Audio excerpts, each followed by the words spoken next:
The eerie blue light of the surgical suite cast an otherworldly glow on Ethan Johnson's face as he lay on the operating table, staring up at the most unusual medical team he'd ever encountered. The head surgeon, a tall, slender being with iridescent skin, and 4 nimble arms leaned over him with what appeared to be genuine curiosity in its large, almond-shaped eyes. "Why is your nose crooked?" the alien surgeon asked, tilting its elongated head while studying Ethan's face with clinical interest. 3 of its 4 hands were holding different medical instruments, while the 4th gently touched the bridge of Ethan's nose. Ethan grimaced, partly from the cold touch of the alien's finger and partly from the memories that came flooding back. "Broken too many times," he replied, his voice sounding strange even to himself in this extraterrestrial environment. The alien surgeon, who had introduced itself as Dr. Zyrx, made a soft trilling sound that Ethan had come to recognize as their equivalent of thoughtful consideration. "Fascinating. Your species has remarkable tissue regeneration abilities, yet your body maintains memory of trauma. Most inefficient design." "Tell me about it," Ethan muttered, trying to ignore the other aliens moving around the room, preparing for whatever procedure he was about to undergo. "Look, I appreciate the medical attention, but I still don't understand why I'm here. It had been just over 48 hours since the crash." Ethan had been driving through the Nevada desert, taking the long way home after a failed job interview in Las Vegas, when the night sky had erupted in blinding light. His car had swerved off the road, flipping twice before coming to rest in a dry creek bed. He remembered crawling from the wreckage, blood streaming from a gash in his forehead, and then nothing until he awoke on this strange vessel. Dr. Zyrx placed a device that looked something like a transparent tablet above Ethan's face. It projected a 3-dimensional scan of his skull, highlighting his nose in particular. "Your species' nasal structure is particularly vulnerable," Dr. Zyrx observed. "Multiple fractures here, here, and here." Each point lit up in sequence on the holographic display. "How did you sustain these injuries? Was it during your primitive combat rituals?" Ethan gave a short laugh that made his ribs ache. "Some of them, yeah, I boxed in college, took a few too many hits. The last one was from a bar fight about 2 years ago." Guy didn't like the way I looked at him, apparently. Dr. Zyrx made another trilling sound, but this one seemed to convey disapproval. "Purposeful damage to sensory organs seems counterproductive to survival." "It wasn't exactly planned," Ethan said dryly. He tried to sit up, but found himself gently restrained by an invisible force field. "Look, I appreciate the concern about my nose, but I'm more worried about the internal bleeding I'm pretty sure I have from the crash. My abdomen feels like it's on fire." The alien surgeon's large eyes blinked in what seemed like surprise. "Yes, of course. We've already addressed your critical injuries. The hemorrhaging in your spleen has been repaired, 3 fractured ribs have been bonded, and the cranial laceration sealed. Your recovery is proceeding as expected." Ethan blinked in confusion. "You already operated on me?" "When?" "Approximately 14 of your Earth hours ago," Dr. Zyrx replied, manipulating the holographic display to show Ethan's full-body scan. "We detected your distress signal. I didn't send any distress signal." "Not consciously, no, but your biochemical stress markers were broadcasting quite loudly to our sensors." Dr. Zyrx's mouth, a small opening beneath its eyes, curved slightly. "We were passing through your solar system on a routine biological survey mission when we detected you." Ethan took a moment to process this information. "So you're telling me that you're alien doctors who happened to be passing by Earth and decided to help a random human who crashed his car in the middle of nowhere?" "Precisely," Dr. Zyrx confirmed, "though I wouldn't use the term random. Your injuries were severe, your isolation meant no immediate help was coming, and your genetic profile showed several interesting mutations we hadn't previously documented in your species." That last bit made Ethan uncomfortable. "What mutations?" "Nothing concerning," Dr. Zyrx assured him. Simply an unusual combination of alleles that give you greater resistance to certain pathogenic microbes, but we can discuss that later. Now, about your nose. What about it? Ethan asked defensively. I find it curious that your species doesn't routinely repair such deformities. The procedure would be quite simple. Dr. Zyrx manipulated the holographic display, showing how Ethan's nose could be restructured. It would improve airflow by approximately 27%. Ethan felt a surge of indignation. It's not a deformity, it's part of who I am. Shows I've lived a little. Dr. Zyrx made a sound that might have been a laugh, an interesting perspective. In our culture, we value structural optimization above all else. Form follows function. Yeah, well, humans are complicated, Ethan replied. He was starting to feel less afraid and more annoyed. So when can I go home? Soon, Dr. Zyrx promised. But first, we would like to offer you something in return for allowing us to study your interesting genetic profile. What's that? Ethan asked suspiciously. A complete medical overhaul. We can repair not only your nose but also strengthen your bone density, enhance your cardiovascular efficiency, and extend your expected lifespan by approximately 20 of your Earth years. Ethan stared at the alien surgeon. That's a lot to take in. What's the catch, doctor? Zyrx blinked slowly. No catch as you put it. Medical ethics are universal. We helped you because you needed help. We offer more because we value the knowledge exchange. It's a fair transaction. Before Ethan could respond, another alien entered the surgical suite. This one was shorter, with a more robust build and skin that shifted colors like an octopus. Dr. Zyrx, the newcomer said, its voice deeper and more resonant than the surgeon's. The council requests an update on the human specimen. Ethan tensed at the word specimen, doctor. Zyrx turned to face the newcomer. Commander Vexer, I've explained to you that referring to sentient beings as specimens is inappropriate. This is Ethan Johnson, and he is a patient, not a research subject. Commander Vexer's skin flushed a deep purple. Semantics.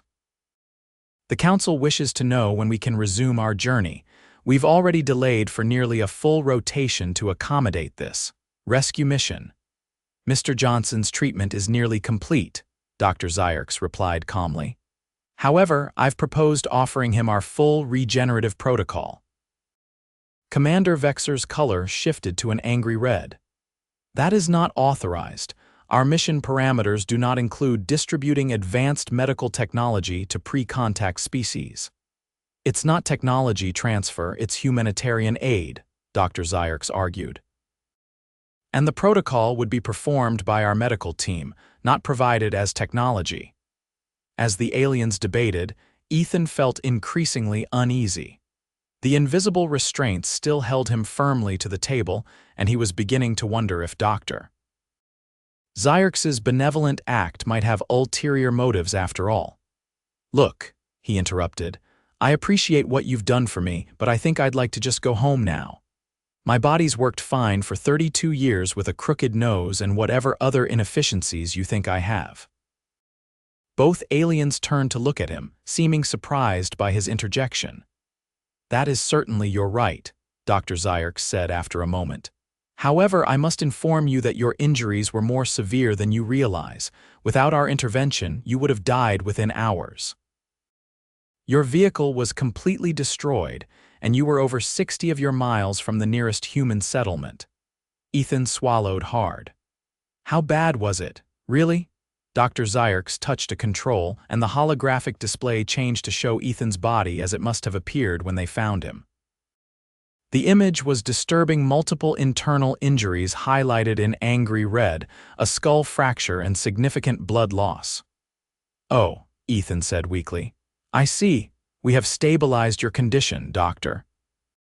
Zyrx continued, but without completing the treatment protocol, you will still require several weeks of recovery once we return you. Commander Vexer made an impatient sound. Which brings us back to the original question, when can we resume our mission? Dr. Zyrx seemed to consider for a moment. I propose a compromise. We complete the essential medical treatments for Mr. Johnson, return him to an appropriate location on his planet, and continue our survey mission without further delay. No advanced regenerative protocols, but proper care for his existing injuries. Commander Vexer's skin settled into a more neutral blue tone. Acceptable, you have 6 hours. After the commander left, Ethan let out a breath he hadn't realized he was holding. That was tense. Is he your boss? Commander Vexer oversees the expedition, Doctor. Zyarks explained, returning to Ethan's bedside. But medical decisions remain my domain. Now, about your treatment, just to be clear, Ethan interrupted, you're not planning to experiment on me or anything, right? Because that commander didn't exactly inspire confidence with the whole specimen talk. Dr. Zyarks's expression was difficult to read, but its voice softened. I understand your concern. I assure you, our intentions are purely medical. Commander Vexer comes from a military background and lacks bedside manner, but even he adheres to our ethical codes. Ethan wasn't entirely convinced, but he also recognized that he had little choice in his current situation. Fine, but the nose stays as is. Dr. Zyarks made that trilling laugh again. As you wish. Though I find it fascinating that you would choose to preserve a physical reminder of past trauma. It's not about preserving trauma, Ethan tried to explain. It's about not pretending the past didn't happen. Every break in my nose has a story behind it. Will you share these stories? Dr. Zyarks asked, seeming genuinely curious as it began preparing various instruments for whatever treatment was coming next. Ethan found himself relaxing slightly. There was something disarmingly sincere about the alien doctor's interest. Sure, why not? It's not like I'm going anywhere for the next few hours. The invisible restraints eased, allowing Ethan to sit up slightly. He noticed for the first time that he was wearing some kind of thin, metallic medical gown. The first break was when I was 11, he began. I was climbing a tree in my backyard, showing off for the neighborhood kids. Fell face first onto a rock. My mom freaked out, took me to the ER. The doctor said it, but it never quite looked the same. Dr. Zyarks nodded, manipulating a device that emitted a soft green light over Ethan's abdomen. Your skeletal structure shows evidence of this juvenile injury. Continue. Second time was high school football, helmet-to-helmet collision, broke my nose and got my first concussion. That was when I started to get the bump here. Ethan pointed to the bridge of his nose. The third and fourth times were in college, like I said. I boxed. It's a combat sport with padded gloves. Took a right hook in my sophomore year that messed it up pretty good. Then senior year, championship match, I went 3 rounds with a broken nose because I was too stubborn to forfeit. Doctor. Zyarks paused in its work. You continued engaging in combat with an acute facial fracture. Did this not impair your vision and breathing? That was kind of the point, Ethan said with a grim smile. To see if I could push through it. I lost, by the way, but I went the distance. Remarkable, Doctor. Zyarks murmured. Your species' willingness to endure physical hardship for abstract concepts like honor or competition is quite distinctive. Please continue. Ethan found himself warming to the alien doctor as he recounted the 5th break a mountain biking accident where he'd flipped over the handlebars and finally, the most recent one. The last time was the bar fight I mentioned. 2 years ago, I was at this dive bar after a really bad day. Lost my job, girlfriend left me, the works. This guy was harassing the bartender and I told him to back off. One thing led to another and next thing I know, I'm waking up in the ER with a broken nose, 2 cracked ribs and a disorderly conduct charge. Doctor. Zyarks had finished whatever treatment it was performing on Ethan's abdomen and moved to examine his ribs. You intervened to protect another despite knowing the physical risk. I didn't really think about it, Ethan admitted. The guy was being a jerk and someone needed to step up. Fascinating, Dr. Zyarks said. So your nose tells the story of both your mistakes and your values. I believe I understand now why you wish to preserve it. Ethan hadn't thought about it quite that way before, but the alien's observation rang true. Yeah, I guess so. as Dr. Zyrx continued the treatment, Ethan felt a strange warmth spreading through his body. The pain that had been his constant companion since the crash began to fade, replaced by a tingling sensation. "What are you doing to me?" he asked, not fearfully but with genuine curiosity. "Accelerating your natural healing processes," Dr. Zyrx explained. "Your body knows how to repair itself. We're simply providing it with the energy and resources to do so more efficiently." Ethan watched in fascination as a small cut on his hand visibly closed before his eyes. "That's incredible." "Standard medical practice for us," Dr. Zyrx said modestly. "Though I admit human physiology presents some interesting challenges, your immune system is quite aggressive in its response to foreign elements." "Is that causing problems with your treatment?" Ethan asked. "Nothing we can't manage," Dr. Zyrx assured him. "But it does explain why your species has survived despite your technological limitations. Your bodies are remarkably resilient." The treatment continued for another hour, during which Ethan learned more about Dr. Zyrx and its species, the Nexilians. They were a spacefaring civilization that had achieved interstellar travel nearly 1,000 Earth years ago and had been conducting discrete observations of humanity for centuries. "We maintain a policy of non-interference with developing species," Dr. Zyrx explained. "Though medical emergencies like yours are considered acceptable exceptions, so there are other aliens out there," Ethan asked. "Not just you guys. The galaxy is teeming with life," Dr. Zyrx confirmed, "though intelligent spacefaring civilizations are relatively rare. We've cataloged 27 to date." Ethan tried to wrap his head around this revelation. "And none of you have made official contact with Earth because your species is not yet ready," Dr. Zyrx said diplomatically. "Global unity is generally a prerequisite for formal first contact.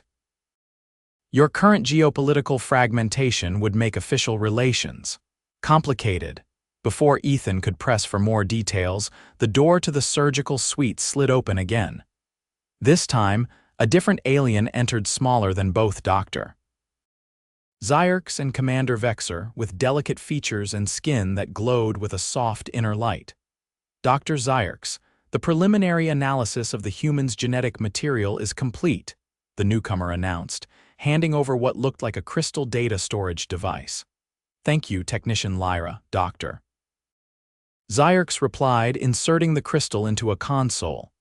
A new holographic display appeared, showing what Ethan assumed was his DNA. "Is that me?" he asked, peering at the complex spiral patterns. "Indeed," Dr. Zyrx confirmed. "And as I suspected, you carry several genetic markers of great interest. Particularly this sequence here." The alien pointed to a section of the display that highlighted in gold.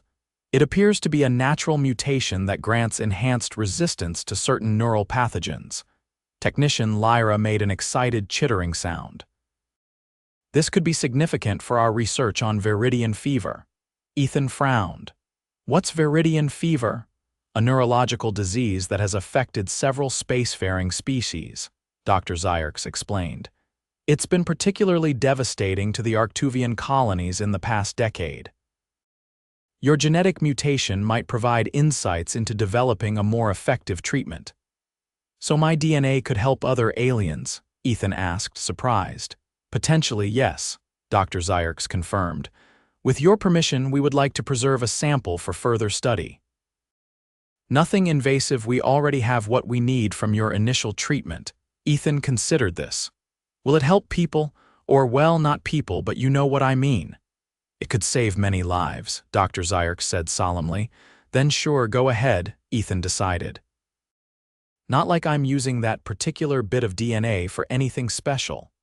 Dr. Zyrx made the trilling sound that Ethan now recognized as laughter. "Your species' humor is refreshingly direct. Thank you, Ethan Johnson. Your contribution will be noted in our medical archives." As Technician Lyra left with the genetic data, Dr. Zyrx returned to completing Ethan's treatment. "We have approximately 2 hours remaining before we must return you to Earth. Is there anything else you would like to know while you're here?" Ethan had a million questions, but one seemed most pressing. Will I remember any of this? Or are you going to wipe my memory or something? Dr. Zyrx tilted its head. Memory alteration is considered highly unethical in our society. However, I should inform you that without evidence, your account of these events will likely be dismissed by your peers as hallucination or fabrication. So you're saying no one will believe me, Ethan concluded. That is the most probable outcome, yes, Dr. Zyrx agreed. Does this concern you? Ethan thought about it for a moment. Not really, I know what happened, that's enough for me. Dr. Zyrx nodded approvingly.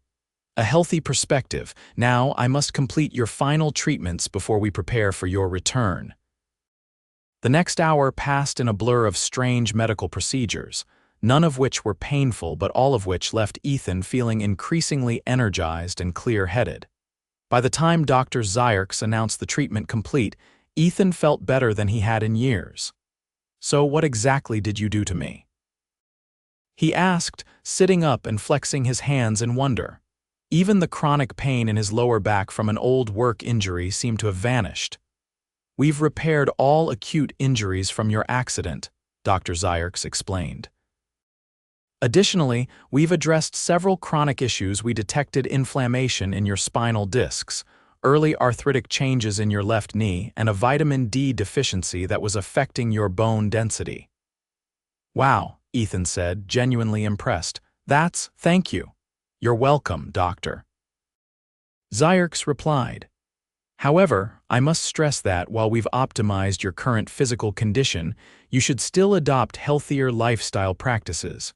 Your consumption of alcohol and processed foods is not conducive to longevity. Ethan laughed. Even alien doctors nag about diet and exercise, huh? Some medical truths are universal, Dr. Zyrx said with what Ethan interpreted as a smile. Their conversation was interrupted by the return of Commander Vexer, whose skin now pulsed with an urgent blue pattern. Time is up, Doctor, the commander announced. We must return the human and resume our mission immediately. Our sensors have detected approaching Earth aircraft near our position. Dr. Zyrx turned to Ethan. It seems our time together is at an end. We've prepared civilian clothing for you. The alien gestured to a neatly folded stack on a nearby counter. As Ethan changed into the clothes, which looked exactly like what he'd been wearing before the crash, only cleaner, he felt a strange mix of emotions. Relief at going home, certainly, but also a surprising reluctance to leave. How many humans got to have a conversation with an alien doctor, after all? So what happens now? He asked, tying his shoes. We will transport you to a location near a human settlement, Commander Vexer explained briskly. Your story will be that you survived your vehicle accident and walked to safety. Given the remote location, this should be plausible enough. Ethan nodded. And you guys just go back to studying the universe. We continue our assigned survey mission, Commander Vexer confirmed. Your solar system is merely one of 17 we are scheduled to visit during this expedition. Dr. Zyrx approached Ethan with a small device. Before you go, I would like to give you this. It placed what looked like a smooth, metallic pebble in Ethan's palm. What is it? Ethan asked, examining the object. A subspace emergency beacon, Dr. Zyrx explained. It can only be activated once and only in a genuine life-threatening emergency. If triggered, it will alert any Nixilian vessel within 50 light-years of your position. Commander Vexer made a sharp, disapproving sound. Doctor, that is absolutely against protocols. It is within my discretion to provide emergency medical resources, Dr. Zyrx countered firmly. The beacon is keyed specifically to Ethan's genetic signature and cannot be replicated or misused. The commander's skin flickered through several colors before settling on a resigned gray. On your authorization only, Doctor, the Council will hear of this. Dr. Zyrx seemed unconcerned by the threat. Ethan Johnson saved multiple lives during his existence, often at personal cost. The beacon is recognition of this ethical alignment with our own principles. Ethan closed his fingers around the small device, deeply moved by the gesture. Thank you, I'll only use it if there's no other option. That is all I ask, Dr. Zyrk said. Now we must proceed to the transport chamber. As they walked through the corridors of the alien ship, Ethan tried to memorize every detail: the softly glowing walls, the occasional glimpses of stars through transparent panels, the other Nixilians they passed, who regarded him with obvious curiosity. Finally, they reached a circular room with a platform in the center. "This is where we part ways," Dr. Zyrk said, guiding Ethan onto the platform. "The transport process is instantaneous and painless." Ethan turned to face the alien doctor who had saved his life. "I don't know how to thank you properly." "Live well," Dr. Zyrk replied simply. "And perhaps remember that the universe is larger and more diverse than most of your species currently realize. When humanity finally joins the galactic community, voices like yours, those who advocate for understanding across differences, will be most valuable." Ethan nodded, feeling the weight of those words. "I'll remember." He paused, then added with a smile, "and I'll keep my crooked nose as a reminder." Dr. Zyrk made that now familiar trilling laugh. "A fitting memento. Farewell, Ethan Johnson." Before Ethan could respond, there was a flash of light, and suddenly he was standing on a desert road under the bright morning sun. In the distance, he could see the outskirts of a small town. His body felt strong, healthy, almost rejuvenated, except for the familiar bump on his nose that reminded him of who he was and where he'd been. He reached into his pocket and felt the smooth metal of the emergency beacon. With a deep breath of clear desert air, Ethan began walking toward town, wondering how exactly he was going to explain his miraculous survival without sounding completely insane. 2 weeks later, Ethan sat in a diner in his hometown of Cedar Springs, nursing a cup of coffee and absently touching the bridge of his nose. The local paper had run a small story about his miraculous survival after his car had been discovered wrecked in the Nevada desert. The official explanation that he had managed to walk to safety despite his injuries had been accepted with minimal questioning. Just as the aliens had predicted, his phone buzzed with a text from his mother. "Doctor's appointment at 2.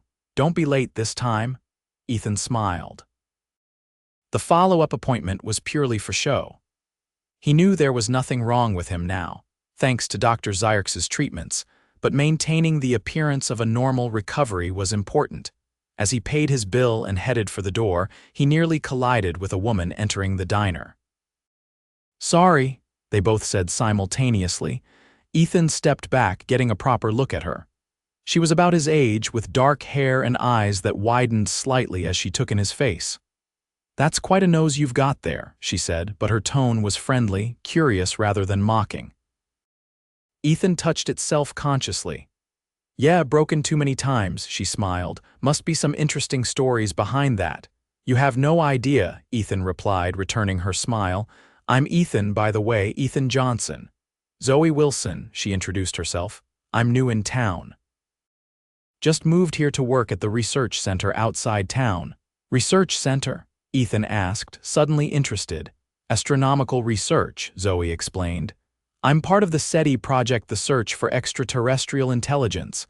Ethan couldn't help but laugh at the cosmic irony. "Really? That must be fascinating work." "It is, though most people think we're wasting our time," Zoe admitted. "Not many believe there's intelligent life out there trying to communicate with us." Ethan thought of Dr. Zyrk, of the 27 spacefaring civilizations waiting for humanity to get its act together. Maybe they're just waiting for the right moment to say hello.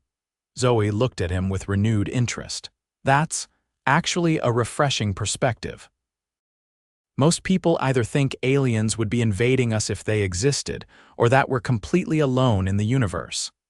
The truth is probably somewhere in between," Ethan suggested. "Hey, I don't suppose you'd want to grab coffee sometime? I'd love to hear more about your work." Zoe smiled.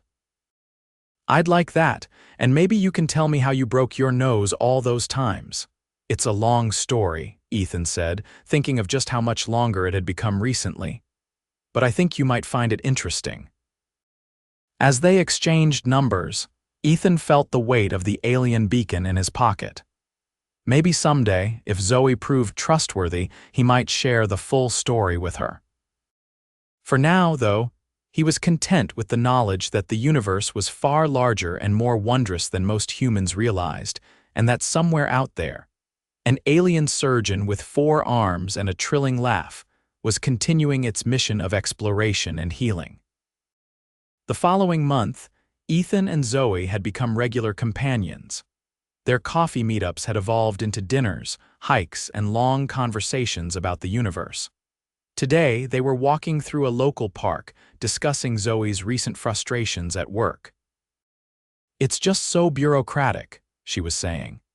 "We picked up an unusual signal last week, something that didn't match any known pattern, and instead of letting us investigate fully, the director shut it down because it didn't fit the parameters of our current grant." Ethan felt a flutter of curiosity. "What kind of signal was it?" "That's just it," Zoe said excitedly.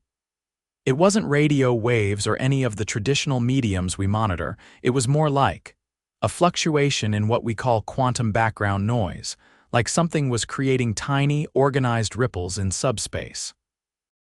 Ethan nearly stopped walking. Subspace. That was the term Dr. Zierks had used when describing the emergency beacon. Where did the signal come from? That's another weird thing. We couldn't pinpoint it exactly, but the general direction was right here somewhere in this region. Probably just equipment malfunction, but still. She trailed off, looking at Ethan curiously. "You know, for someone who's not in astrophysics, you ask really good questions." Ethan shrugged, trying to appear casual. "I've always been interested in space. Just never had the math skills to pursue it professionally." As they continued walking, Ethan debated with himself. He'd grown to trust Zoe over the past weeks. She was intelligent, open-minded, and genuinely passionate about the search for extraterrestrial life. If anyone might believe his story, might even be able to make scientific use of the information, it was her. "Zoe," he said finally, coming to a decision. "There's something I need to tell you, something that's going to sound completely insane." She raised an eyebrow. "More insane than dedicating your career to listening for alien signals that most people think don't exist," Ethan smiled nervously. "Yeah, actually, a lot more insane." They found a secluded bench, and Ethan told her everything: the crash, waking up on the Nixilian ship, Dr. Zierks and the medical treatment, Commander Vexer's disapproval, and the subspace beacon he now carried everywhere. As he spoke, he watched her expression change from polite interest to disbelief to intense concentration. When he finished, she was silent for a long moment. "You don't believe me," Ethan said, not surprised but still disappointed. "I didn't say that," Zoe replied carefully. "It's just, that's a lot to process. Do you have any evidence, anything at all besides your story?" Ethan hesitated, then reached into his pocket and pulled out the smooth, metallic pebble. "Just this. The emergency beacon, but it only works once and only for a real emergency." Zoe took it cautiously, examining it from all angles. "It doesn't look like any Earth technology I've seen," she admitted, "but that doesn't necessarily mean it's alien." "I know how it sounds," Ethan said, taking the beacon back. "If I hadn't lived through it, I wouldn't believe it either." "What about your medical records?" Zoe suggested. "If you really had life-threatening injuries that mysteriously healed overnight, wouldn't there be evidence of that?" Ethan shook his head. "I didn't go to a hospital right after the crash. By the time I walked to civilization and got checked out, Doctor. Zierks's treatments had already healed everything. The doctors just found some minor bruising and were amazed at my luck." Zoe seemed to be weighing something in her mind. Finally, she said, "There might be a way to test your story, at least partially." "How?" Ethan asked, surprised. "That beacon," she said, pointing to it. "You said it creates a subspace signal when activated. If it really is alien technology, it might have unique properties we could detect without actually activating it." "You want to examine it?" Ethan asked uncertainly. "Not just me," Zoe clarified. "I have a friend at the research center, Dr. Marcus Chen. He specializes in quantum physics and advanced materials. If anyone could analyze this without damaging it, it would be him. Ethan considered this. On one hand, Dr. Zyrx had given him the beacon for emergencies only. On the other hand, the doctor had also said that voices advocating for understanding across differences would be valuable when humanity finally joined the galactic community. Maybe this was a first step. Okay, he decided, but we need to be careful. No official reports, no paperwork. Just you, me, and this Dr. Chen. Zoe nodded solemnly. Agreed. Marcus is trustworthy, and he's even more obsessed with finding extraterrestrial evidence than I am. He'll keep it quiet. 2 days later, they met Dr. Chen after hours in his private lab at the research center. He was a slender man with perpetually rumpled clothes and an intense gaze that fixed immediately on the beacon when Ethan removed it from his pocket. Extraordinary, Dr. Chen murmured, not touching it but leaning close to examine it. The surface appears to be a metallic alloy, but it doesn't reflect light quite like anything I've seen before. Can you analyze it without activating it? Ethan asked nervously. It's really important that it doesn't get triggered. Of course, Dr. Chen assured him. We'll start with non-invasive scans, spectroscopy, magnetic resonance imaging, that sort of thing. For the next 3 hours, they watched as Dr. Chen conducted test after test, his excitement growing visibly with each result.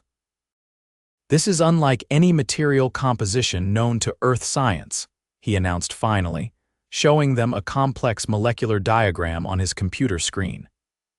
The atomic structure has been manipulated at a quantum level, something we theoretically understand but cannot yet accomplish.